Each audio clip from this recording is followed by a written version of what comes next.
Welcome back. On Monday, in what was a truly remarkable gathering of faith leaders and community activists from across South Florida, more than 800 people crowded into the Corpus Christi Catholic Church in Miami to demand the county commission stop dragging its feet and move forward with opening the Miami Center for Mental Health and Recovery.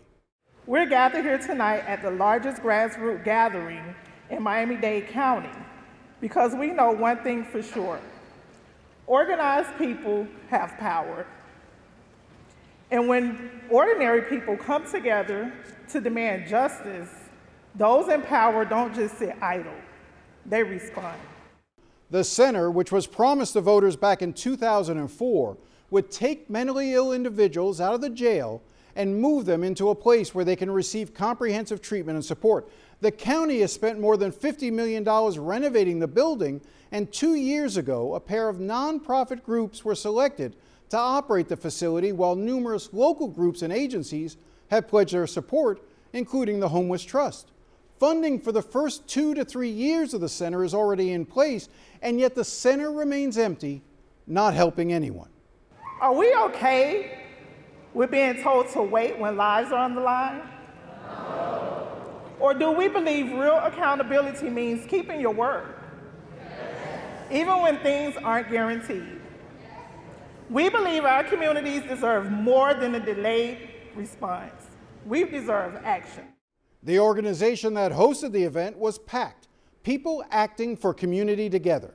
The president of PACT is Reverend Sherlain Stevens of the Ebenezer United Methodist Church. We come from different traditions, we speak different languages, we live in different neighborhoods, but we are united in one mission, and that mission is to love our neighbor as we love ourselves. We're not here simply to attend an event. We are living out our faith and putting our beliefs into motion, because loving our neighbor means more than kind words. It means making sure our neighbors have safe housing. It means making sure our neighbors have mental health care, and we all live in communities where everyone is treated with dignity and respect. No matter what our faith is, we stand in a long line of leaders who refuse to accept injustice as normal. That should not be the status quo. A lot of times we talk about issues as being a matter of life and death, and there are those who believe that is certainly the case with this center. And in perhaps the most powerful moment of the evening, a former public defender told the story of a young man whose life was lost as the center remained closed. When I met Jordan, he was locked up for taking food and water while living on the street. By his early 20s, though, an untreated mental illness threatened Jordan's future. For years, he wound in and out of court until a judge eventually sentenced Jordan to die in prison. Our system is simply not prepared to help people like Jordan, and so he was thrown away.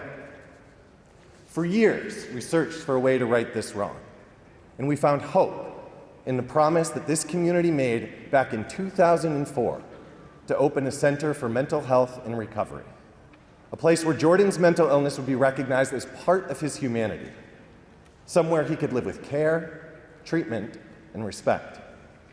That promise helped us reduce Jordan's sentence, and after nearly a decade in prison, he could come home, not to the streets, but to the Lifeman Center, as we then called it.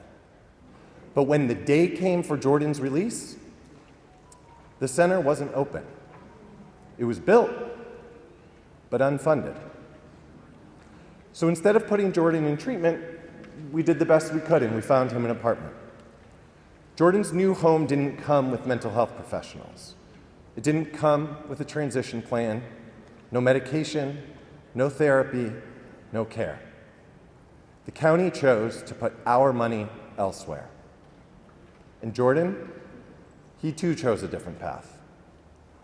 Fed up with not being seen as human, Jordan left his apartment one evening, turned west, and only a few blocks later, walked out onto the railroad tracks and took his own life. We have the opportunity right now to open this center. Every day that the county delays, someone like Jordan pays the price. It is said the test of a society's character can be measured by how it treats those most in need.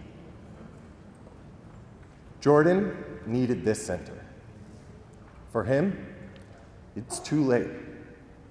But I need it now, you need it now, and we as a community need it now. Let justice roll.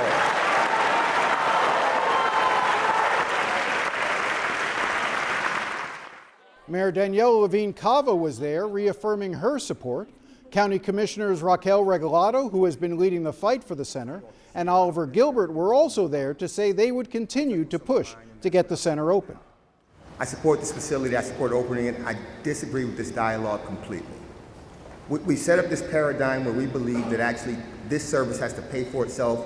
I think that was the wrong approach from the judge. I think that's the wrong conversation that the mayor's having. Listen, services don't necessarily have to pay for themselves in this way. That's not how government works. I had family members who were mentally ill. I don't want them treated in jail. I want them treated in a facility. If we can do that, we should do that. I am willing to commit tax dollars to do that. Commissioner Vicki Lopez had said she would attend, but canceled at the last minute, saying she had a family emergency. The remaining county commissioners didn't respond to PACT's request to attend. Now, after the meeting, I spoke to the Reverend Jess Williams of the First United Methodist Church of Coral Gables. We are called to love and care for people, especially those who have illnesses or issues that are beyond their control.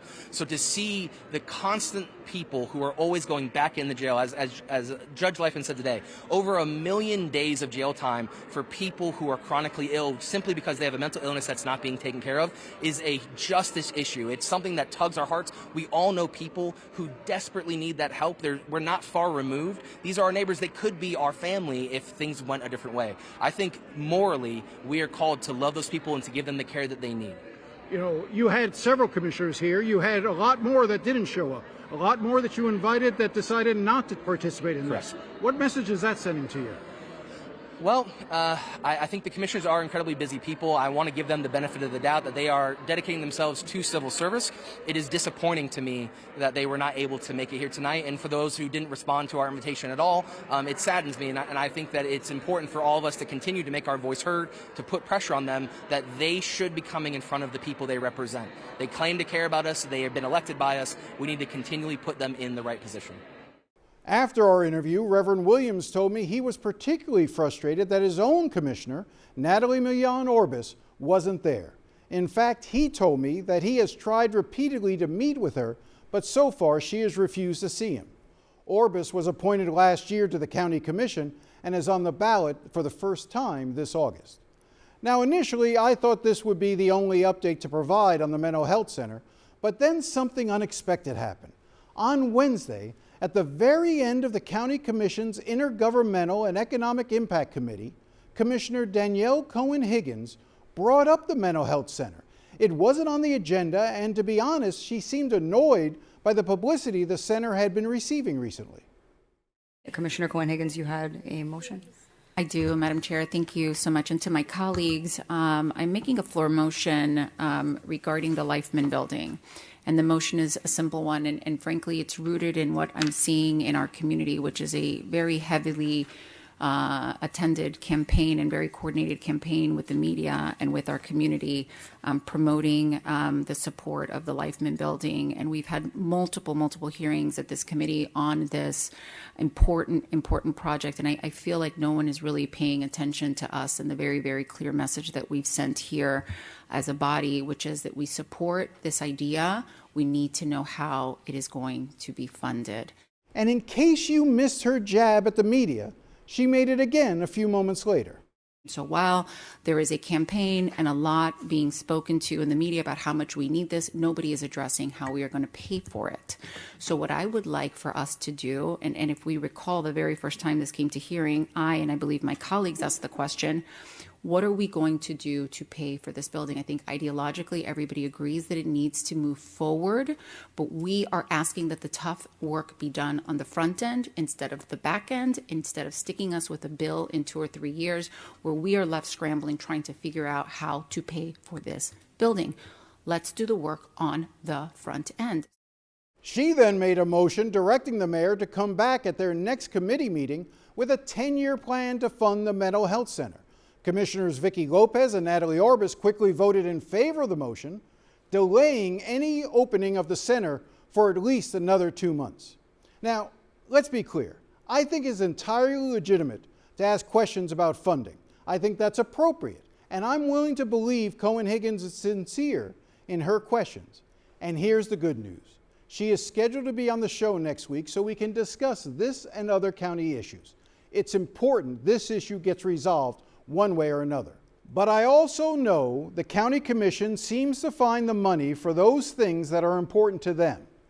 Last month, for instance, the Commission approved spending more than $1.8 million on new architectural drawings for the Equestrian Center in Chairman Anthony Rodriguez's district. Chairman Rodriguez loves the Equestrian Center and the annual rodeo that comes with it. He seems to fancy himself a bit of a cowboy. But when Doug Hanks of the Miami Herald tweeted about the design costs during the commission meeting recently, Chairman Rodriguez, well, he was angrier than a bull with a burr under his cinch. But a measly $1.85 million allocation to an architectural agreement that is necessary to comply with what the voters voted for gets a tweet from the fake news Herald.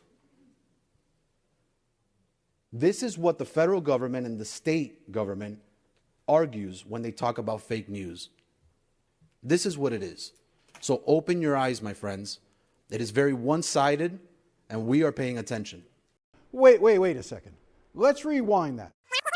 How did he describe it again? The measly $1.85 million allocation. But there was something else he said worth noting. Don't let anyone be in your ear about the things that don't matter, that the voters don't care about. And don't ever think, to any person that says they're a reporter, think that the voters of Miami-Dade County are stupid, because they're not. They are paying attention. And they are smarter than the fake news tweets that are being put out and have been put out. Log on, guys. Go and see it. But we are paying attention, and the people of Miami-Dade County are smarter than you all believe. And on that, we agree. The voters are smart. They do know when politicians are misleading them, when they don't live up to their promises. In fact, that's what I think this year's election is going to be all about, at the federal level, the state level, and yes, even the county level. Now, when we come back, we talk to a candidate for county commission running against Vicky Lopez. That's Joe Sanchez. We'll hear from him coming up. Stay with us.